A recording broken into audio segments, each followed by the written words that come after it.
नमस्कार, राज की बात में आपका स्वागत है। सोनिया गांधी पिछले 3 दशक से 10 जनपद पे ऊपर कब्जा करके रखी हुई है। 10 जनपद जहां पर प्रधानमंत्री के तौर पर एंट्री हुई थी राजीव गांधी की, उनकी मौत के बाद भी वो बंगला इनके कब्जे में रहा। फिर सोनिया गांधी जब सांसद बनी तब भी इसी में रही, जब सांसद नहीं थी और केवल पूर्व प्रधानमंत्री के परिवार की मेंबर थी यानी कि उनकी पत्नी थी तब भी रही, और उसके बाद जब वो राष्ट्रीय अध्यक्ष बनी कांग्रेस की तब भी रही, पार्लियामेंट्री कमेटी के मेंबर रही तब भी रही, यानी अलग अलग पद पर तो रही लेकिन बंगला चेंज नहीं किया। क्योंकि 10 जनपद के अंदर ऐसे कई राज दफन हैं जिसके उजागर होते ही सोनिया गांधी ही नहीं, पूरे नेहरू परिवार के ऊपर एक के बाद एक अटैक होना शुरू हो जाएगा। और यही खोद कर निकाला जा रहा है, क्योंकि 10 जनपद में एक और सुराग है, और वो सुराग है 51 बॉक्सेस जो सोनिया गांधी 2008 में ले गई थी और उस समय से ये वहां पर दबा के रखी हुई है। इतिहास के पन्ने कुदेरे जाएंगे जब ये बाहर आएगा। प्रधानमंत्री के तौर पर जवाहरलाल नेहरू ने क्या क्या किए उसकी भी जानकारी मिलेगी। कांग्रेस के कई ऐसे राज खुलेंगे और फिर हो सकता है कि वो 51 बॉक्सेस जो हैं जिसमें सोनिया गांधी ने दस्तावेजों के पूरा पुलिंदा उठाकर 2008 में अपने 10 जनपद पर लेकर गई थी और वहां पर किस कोने में गाड़ कर रखी है ये पता तो नहीं है, लेकिन फिर भी अब उसकी चर्चा तेज हो रही है। लीगल एडवाइस लिया जा रहा है, नोटिस भेजने की तैयारी हो रही है, और साथ ही प्रधानमंत्री म्यूजियम एंड लाइब्रेरी सोसाइटी के एक मेंबर रिजवान कादरी ने सीधे सोनिया गांधी को एक लेटर भी लिखा है और कहा है कि आपने 51 बॉक्स प्रधानमंत्री म्यूजियम एंड लाइब्रेरी से लेकर गई थी 2008 में, जब इसका नाम हुआ करता था Nehru memorial museum and library. ये आपके दस्तावेज नहीं है बल्कि ये देश के धरोहर हैं। इसलिए इन सारे लेटर्स जो नेहरू ने किसी को लिखा था और नेहरू को किसी और ने लिखा था, उन सारे लेटर्स की कॉपी या फिर उसका मूल प्रति लौटाइए, नहीं तो फिर नोटिस जाएगा, छापेमारी होगी, और फिर छापेमारी जब होगी तो 10 जनपद के अंदर के कई और राज खुलेंगे। 1-2 वीडियो सामने आए थे 10 जनपद के अंदर के, और उसी से बवाल खड़ा हो गया था कि देखो वहां पर क्या क्या होता है। ये राहुल गांधी जो हिंदू बनता फिरता है, उसके घर में सोनिया गांधी जो कहती है साड़ी पहन करके हिंदुस्तानी हो गए हैं, उनके घर में ये पूरी विदेशी संस्कृति है, और विदेशी संस्कृति ही नहीं विदेशी धर्म भी है। वो कोने में जो तस्वीरें दिखाई गई थी वो तस्वीर क्रिश्चियनिटी का प्रतीक था, और इसीलिए हंगामा हुआ। ये लोग बैकफुट पर आए, कांग्रेसियों को मुंह छिपाने की जगह नहीं मिली। लेकिन इस बार ये नोटिस सोनिया गांधी के लिए बड़ी भारी पड़ेगा, क्योंकि ये सारे दस्तावेज हैं, ये पत्र नहीं है। नेहरू जब प्रधानमंत्री हुआ करते थे तो उस समय कई लोगों के साथ उनका कन्वर्सेशन हुआ था, और वो कन्वर्सेशन लेटर के थ्रू हुआ था। इसमें बाबू जगजीवन राम के लेटर भी हैं, इसमें जयप्रकाश नारायण के लेटर भी हैं, इसमें माउंटबेटन के लेटर भी हैं, और इसमें एडवीना माउंटबेटन के साथ नेहरू के कई लेटर भी छिपे हुए हैं। और यही नहीं, इसमें कुछ और लेटर हैं, जैसे अल्बर्ट आइंस्टीन ने भी कुछ लेटर लिखे थे, और इन्होंने अपनी बहन को, और अपनी बहन यानी विजया लक्ष्मी पंडित ने जो नेहरू को लेटर लिखे थे और नेहरू ने उन्हें लेटर लिखे थे, ये सारे लेटर भी हैं उसमें। और साथ ही कुछ और दस्तावेज की बात भी की जा रही है, जिसमें प्रथम स्पीकर जीडी मावलंकर के 2,80,000 पेजेज, ये पार्लियामेंट के अंदर क्या क्या हुआ था वो सारे दस्तावेज भी चुरा कर ये ले गई थी। और ये सारा कांड जो किया गया था 2008 में सरकार किसकी थी? यही यूपीए की सरकार। और 2009 में चुनाव होने वाला था, सोनिया गांधी को लगने लगा था कि 2009 में फिर से सरकार बनेगी या नहीं बनेगी। इस बात का डर तो था क्योंकि मनमोहन सिंह को रिपीट होने की संभावना कम थी। हालांकि सरकार 2009 में फिर से यूपीए की ही बनी, लेकिन फिर भी डर इनके अंदर था। और ये सारे लेटर, चिट्ठियां जो थी वो सोनिया गांधी ने 2008 में 51 बॉक्सेस में भरकर नेहरू म्यूजियम एंड लाइब्रेरी से लेकर गई, 10 जनपद में उसको रख दिया। लेकिन अब फिर से उसकी जांच होने वाली है क्योंकि नेहरू म्यूजियम एंड लाइब्रेरी का नाम बदल दिया गया, prime minister museum and library कर दिया गया। और उसके बाद सारे प्रधानमंत्री जो हिंदुस्तान के हुए हैं उनकी तस्वीरें, उनकी मेमोरी और उनके कुछ अपने निजी भी जो वो डोनेट कर सकते हैं, वो डोनेशन के बाद वहां पर रखा जाएगा और लोग एक्सेस कर सकते हैं सारे प्रधानमंत्री के लिए। इन लोगों ने तो हर जगह पर लुटियंस दिल्ली में कब्जा कर लिया था अपने अपने तरीके से, नेहरू के घर को, त्रिमूर्ति भवन को, और उसके बाद नेहरू म्यूजियम एंड लाइब्रेरी के नाम से, इंदिरा गांधी के नाम से। और यही नहीं, कांग्रेस के अलग अलग दफ्तर बना दिए गए, यूथ कांग्रेस का भी वहीं पर रहेगा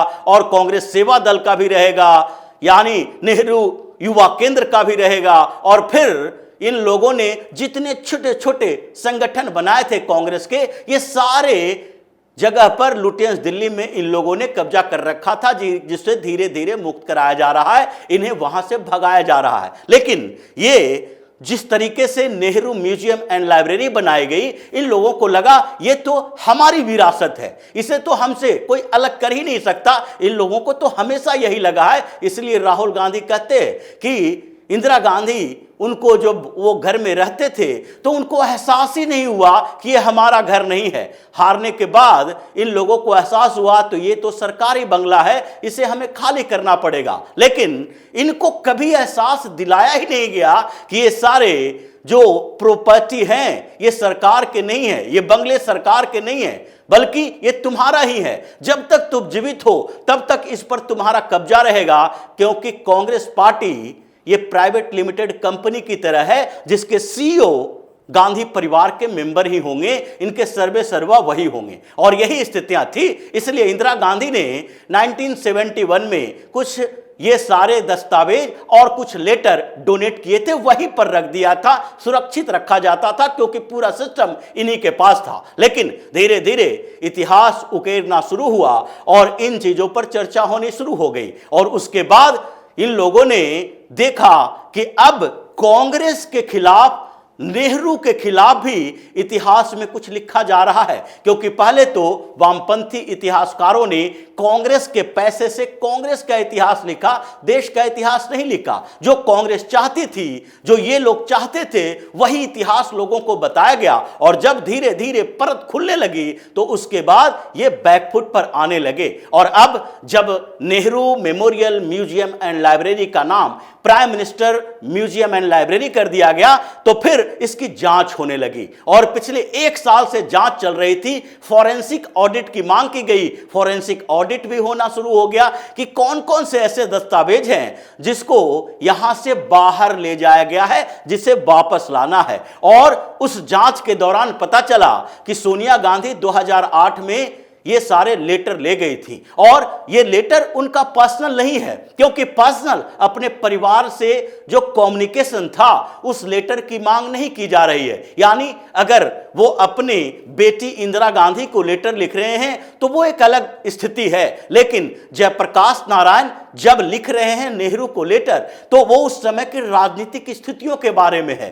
कांग्रेस के ऊपर वो उन्होंने कई आरोप लगाए हैं, उसके बारे में है। अगर जगजीवन राम लिख रहे हैं तो इसका मतलब है कि वो कहीं ना कहीं कांग्रेस के आंतरिक स्थितियों के बारे में चर्चा कर रहे हैं कि देखिए आपके नेतृत्व में कांग्रेस में क्या हो रहा है। करप्शन के बारे में भी लेटर उसमें है कि कैसे कांग्रेस करप्शन के जाल में फंसी हुई है। और विजयलक्ष्मी पंडित के लेटर की बात करते हैं जिसकी कुछ चीजें बाहर आती है, उसमें तो नेहरू के उस फेल्यूर के बारे में भी है। जब कश्मीर के मुद्दे पर नेहरू ने यूएन जाने का फैसला किया था और वो खुद ही एक्सेप्ट करते हैं कि ये मेरी भूल हो गई थी, क्योंकि हमने तो सोचा था मेरी दोस्ताना पहले से ही अमेरिका और ब्रिटेन के साथ है और इसलिए वो दोनों हमें यूएन में सहयोग करेंगे और फिर कश्मीर विवादित क्षेत्र नहीं होगा, पूरी तरह से हिंदुस्तान का हो जाएगा। लेकिन जैसे यूएन में गए, अमेरिका और ब्रिटेन दोनों पलट गया, एलओसी खिंच गया, पाक अधिकृत कश्मीर बन गया,